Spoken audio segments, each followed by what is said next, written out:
வணக்கம்.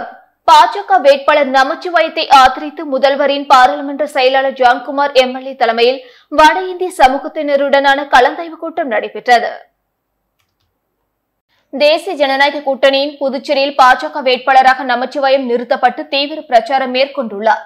இதனிடையே பாஜக வேட்பாளர் நமச்சிவாயத்தை ஆதரித்து முதல்வரின் பாராளுமன்ற செயலர் ஜான்குமார் எம்எல்ஏ தலைமையில் வட இந்திய சமூகத்தினருடனான கலந்தாய்வு கூட்டம் ரெயின்போ நகரில் இன்று நடைபெற்றது. கூட்டத்தில் பாஜக சட்டமன்ற உறுப்பினர் ரிச்சர்ட்ஸ் ஜான்குமார், ராமலிங்கம் ஆகியோர் முன்னிலை வகித்தனர். இதில் மார்வாடி, குஜராத்தி மற்றும் பீகாரை சேர்ந்த 300க்கும் மேற்பட்ட மக்கள் பங்கேற்றனர். கூட்டத்தில் பேசிய ஜான்குமார் எம்எல்ஏ, பாஜக 400 இடங்களில் இமாலய வெற்றி பெற்று மோடி மீண்டும் பிரதமராக வருவார் என்றும், அதேபோல் புதுச்சேரியில் பாஜக வேட்பாளர் நமச்சிவாயத்தை பெருவாரியான வாக்கு வித்தியாசத்தில் வெற்றி பெற தாமரை சின்னத்தில் வாக்களிக்க வேண்டும் என கேட்டுக் கொண்டார். இந்த விழாவில் மகேஸ்வரி சமாஜ், ஜெகதீஷ் போர்வால், திகம்பர் சமாஜ், சோகன்லால் பஹாரியா, ஸ்வேதாம்பர் சமாஜ், பிரவீன் சோலங்கி, ஜாட் சமாஜ், பாலுராம் சௌத்ரி ஆகியோர் கலந்து கொண்டனர். கூட்டத்திற்கான ஏற்பாடுகளை அஸ்வின் குமார், சேகர் ஜெயின், பாரத் சர்மா ஆகியோர் செய்திருந்தனர். புதுச்சேரியில் இந்திய கூட்டணியின் காங்கிரஸ் கட்சி வேட்பாளர் வைத்திலிங்கத்தை ஆதரித்து முன்னாள் சட்டமன்ற உறுப்பினர் கார்த்திகேயன் தலைமையில் நிர்வாகிகள் ஆலோசனை கூட்டம் நடைபெற்றது. புதுச்சேரியில் இந்திய கூட்டணியின் காங்கிரஸ் கட்சி வேட்பாளர் வைத்திலிங்கத்தை ஆதரித்து உசூடு தொகுதியில் முன்னாள் சட்டமன்ற உறுப்பினர் கார்த்திகேயன் தலைமையில் நிர்வாகிகள் ஆலோசனை கூட்டம் கூடப்பாக்கம் பகுதியில் உள்ள தனியார் மண்டபத்தில் நடைபெற்றது. கூட்டத்தில் பேசிய முன்னாள் எம்எல்ஏ கார்த்திகேயன், காங்கிரஸ் கட்சியின் வேட்பாளர் வைத்திலிங்கத்தை பெருவாரியான வாக்கு வித்தியாசத்தில் வெற்றி பெற செய்ய வேண்டும் என்றும், ஊசுடு தொகுதியில் அதிக வாக்குகள் பெற்றுத்தர வேண்டும் என்றும், வீடு வீடாக சென்று கைச்சின்னத்திற்கு வாக்கு சேகரிக்க வேண்டும் என வலியுறுத்தினார். இந்த கூட்டத்தில் தெற்கு வட்டார காங்கிரஸ் தலைவர் சங்கர் பாபு, வடக்கு வட்டார காங்கிரஸ் தலைவர் ராமு, மாநில செயலாளர் கோனேரி லோகையன், மாநில மாணவர் காங்கிரஸ் தலைவர் ஹர்ஷவர்தன் உட்பட காங்கிரஸ் நிர்வாகிகள் மற்றும் தொண்டர்கள் திரளாக கலந்து கொண்டனர். புதுச்சேரியில் மக்களவை தேர்தலை முன்னிட்டு 4 நாட்கள் மதுக்கடைகளை மூட வேண்டும் என புதுச்சேரி அரசு உத்தரவிட்டுள்ளது. புதுச்சேரி நாடாளுமன்ற தொகுதி தேர்தல் வாக்குப்பதிவு வரும் 19ஆம் தேதி நடைபெறுகிறது. இதையடுத்து வாக்கு எண்ணிக்கை வரும் ஜூன் 4ஆம் தேதி நடைபெறுகிறது. இந்நிலையில் புதுச்சேரி, காரைக்கால் பிராந்தியங்களில் வரும் 17ஆம் தேதி முதல் 19ஆம் தேதி வரையில் அனைத்து வகை மதுக்கடைகளும் மூடப்பட வேண்டும். அதேபோல வாக்கு எண்ணிக்கை நடைபெற உள்ள ஜூன் 4ஆம் தேதியும் மதுக்கடைகள் அனைத்து மூடப்பட வேண்டும் என துணைநிலை ஆளுநர் உத்தரவிட்டுள்ளார். புதுவை யூனியன் பிரதேசத்துக்குட்பட்ட கேரளத்தில் உள்ள மாஹே பிராந்தியத்தில் மக்களவை தேர்தலின் வாக்குப்பதிவை முன்னிட்டு வரும் 24ஆம் தேதி முதல் 26ஆம் தேதி வரையிலும் வாக்கு எண்ணிக்கை வரும் ஜூன் 4ஆம் தேதி மதுக்கடைகள் மூடப்பட்டிருக்கும். ஆந்திர எல்லையில் உள்ள ஏனாம் பகுதியில் வரும் மே 13ஆம் தேதியும் ஜூன் 4ஆம் தேதியும் மதுக்கடைகள் மூடப்பட்டிருக்கும் என தெரிவிக்கப்பட்டுள்ளது. காரைக்காலில் ஏடிஎம் பின் செட் பண்ணி தருவது போல் வாடிக்கையாளர்களிடம் நூதன முறையில் வங்கி கணக்கில் பணம் திருடிய இளைஞரை போலீசார் கைது செய்தனர். காரைக்கால் மாவட்டத்தை சேர்ந்தவர் வெங்கடேசன். இவர் காரைக்காலில் உள்ள ஒரு தனியார் பள்ளியில் ஊழியராக பணிபுரிந்து வருகிறார். இந்நிலையில் அதே பள்ளியில் பணிபுரியும் மேலாளர் வெங்கடேசனிடம் அவரது புதிய ஏடிஎம் கார்டை கொடுத்து பின் செட் செய்ய சொல்லியுள்ளார். இதனை அடுத்து வெங்கடேசன் அந்த புதிய ஏடிஎம் கார்டை எடுத்துக்கொண்டு காரைக்கால் பாரதியார் வீதியில் உள்ள இந்தியன் பேங்க் ஏடிஎம் நிலையத்திற்கு கடந்த 7ஆம் தேதி சென்றுள்ளார்.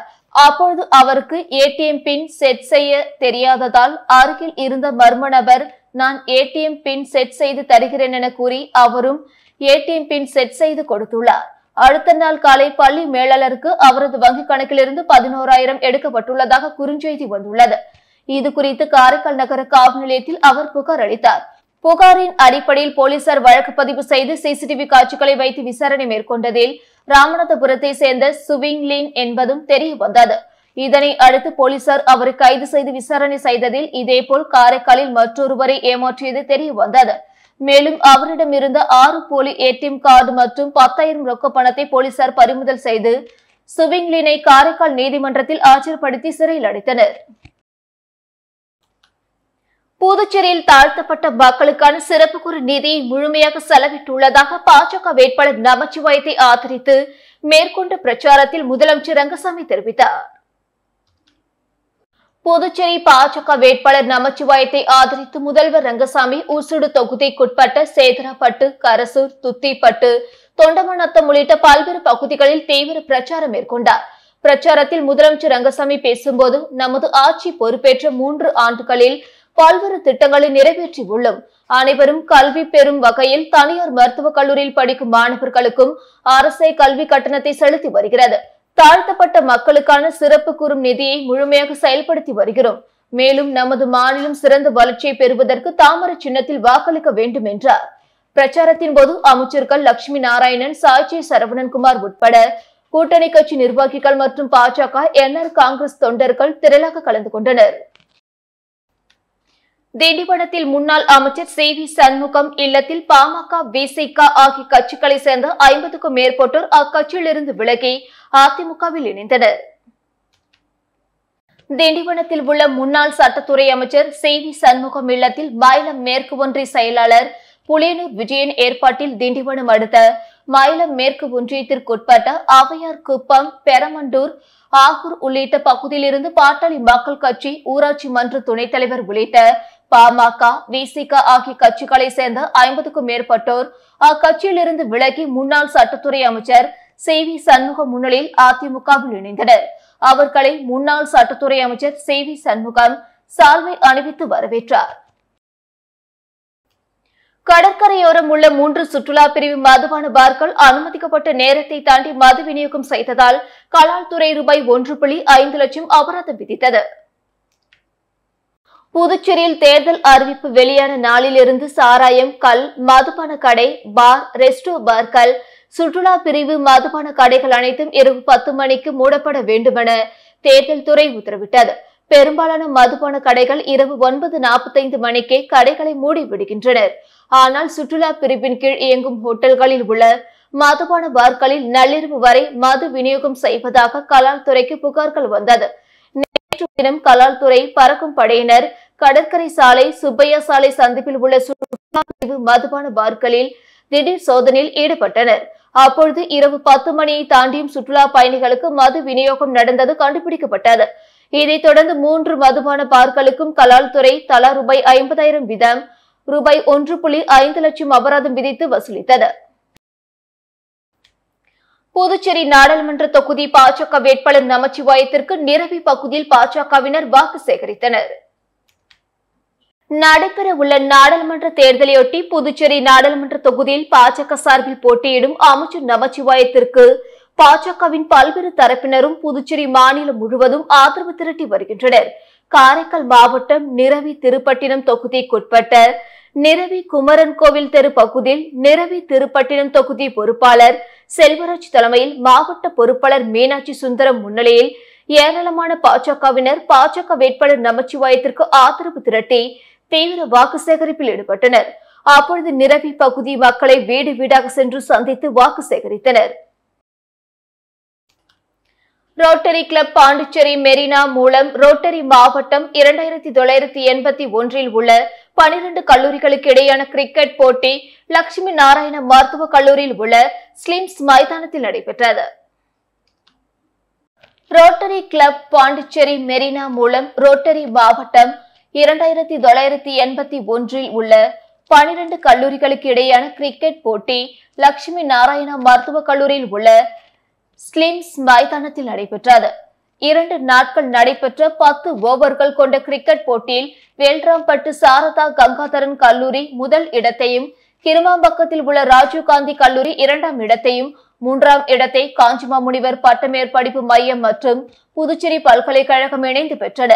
இதில் டைட்டில் ஸ்பான்சராக கோல்டு பிரீமியம் ஆயில் கம்பெனி, கோ ஸ்பான்சராக ராப் டெக்னாலஜி மற்றும் டிராஃபி மால் அசோசியேட் ஸ்பான்சராக இந்த கிரிக்கெட் போட்டி ரோட்டரி கிளப் பாண்டிச்சேரி மெரினா சங்க தலைவர், ரோட்டரியின் பகுத்தறிவு செயலாளர் தட்சிணாமூர்த்தி, பொருளாளர் நவரோஜி, முன்னாள் தலைவர் ரொட்டேரியன் முத்து ராஜவேலு ஆகியோர் முன்னிலை வகித்தனர்.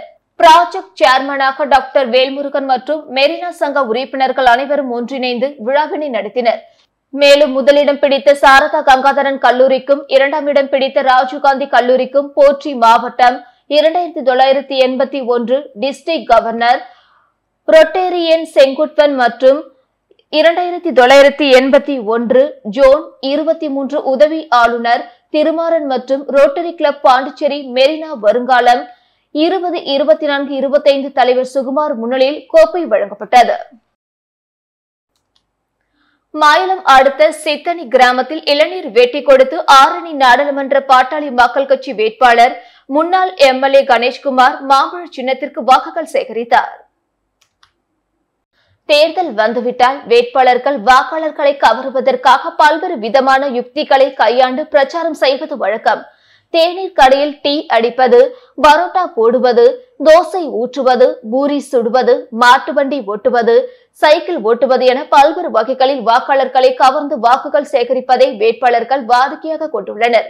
இதேபோல் ஆரணி நாடாளுமன்ற தொகுதியில் பாட்டாளி மக்கள் கட்சி சார்பில் போட்டியிடும் முன்னாள் சட்டமன்ற உறுப்பினர் கணேஷ்குமார் மயிலம் பகுதியில் வாக்கு சேகரிப்பின் போது கூழ் கடைக்கு சென்று மூதாட்டியிடம் கூழ் வாங்கி குடித்து மாம்பழம் சின்னத்திற்கு வாக்குகள் சேகரித்தார்.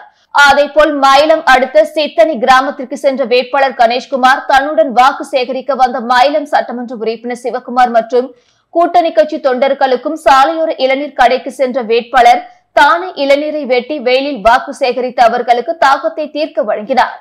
அதனைத் தொடர்ந்து அப்பகுதிகளில் துண்டு பிரச்சுரங்களை வழங்கி மாம்பழம் சின்னத்திற்கு வாக்குகள் சேகரித்தார். திண்டிவனத்தில் முன்னாள் அமைச்சர் சி.வி. சண்முகம் வீட்டின் எதிரே உள்ள அரசு பள்ளி ஆசிரியர் வீட்டில் 7 சவரன் நகை மற்றும் பணம், வெள்ளி பொருட்கள் பட்டப்பகலில் கொள்ளையடிக்கப்பட்ட சம்பவம் பெரும் பரபரப்பை ஏற்படுத்தியுள்ளது. விழுப்புரம் மாவட்டம் திண்டிவனம் மொட்டையன் தெருவில் உள்ள முன்னாள் அமைச்சர் சி.வி. சண்முகம் வீட்டின் எதிரே வசிப்பவர் பாபு. இவர் ஓரத்தில் உள்ள அரசு பள்ளியில் ஆசிரியராக பணிபுரிந்து வருகிறார். இவரது மனைவி அஸ்வினி, இவரும் திண்டிவனம் அருகே ஒரு கிராமத்தில் உள்ள பள்ளியில் ஆசிரியராக பணிபுரிந்து வருகின்றார். இவர்களது 2 குழந்தைகளும் திண்டிவனத்தில் உள்ள தனியார் பள்ளியில் பயின்று வருகின்றனர். பள்ளிக்கு சென்றுவிட்டு மாலை மீண்டும் வீட்டிற்கு வந்து பார்த்தபோது வீட்டின் கதவு உடைக்கப்பட்டு வீட்டில் உள்ள பொருட்கள் சிதறி கிடந்ததை கண்டு அதிர்ச்சி அடைந்தனர். மேலும் பீரோ உடைக்கப்பட்டு அதிலிருந்து 7 சவரன் தங்க நகை, 1/4 கிலோ வெள்ளி பொருட்கள், 2000 ரூபாய் பணம் ஆகியவை கொள்ளை போனது தெரிய வந்தது. இது குறித்து ரோஷினி போலீசாருக்கு தகவல் தெரிவிக்கப்பட்டு போலீசார் சம்பவ இடத்திற்கு சென்று விசாரணை மேற்கொண்டனர். முன்னாள் அமைச்சர் சி.வி. சண்முகம் வீட்டின் எதிரே அரசு பள்ளி ஆசிரியர் வீட்டில் பட்டப்பகலில் நகை, பணம் கொள்ளை போன சம்பவம் பொதுமக்களிடையே அதிர்ச்சி ஏற்படுத்தியுள்ளது. இத்துடன் செய்திகள் நிறைவடைந்தன. வணக்கம்.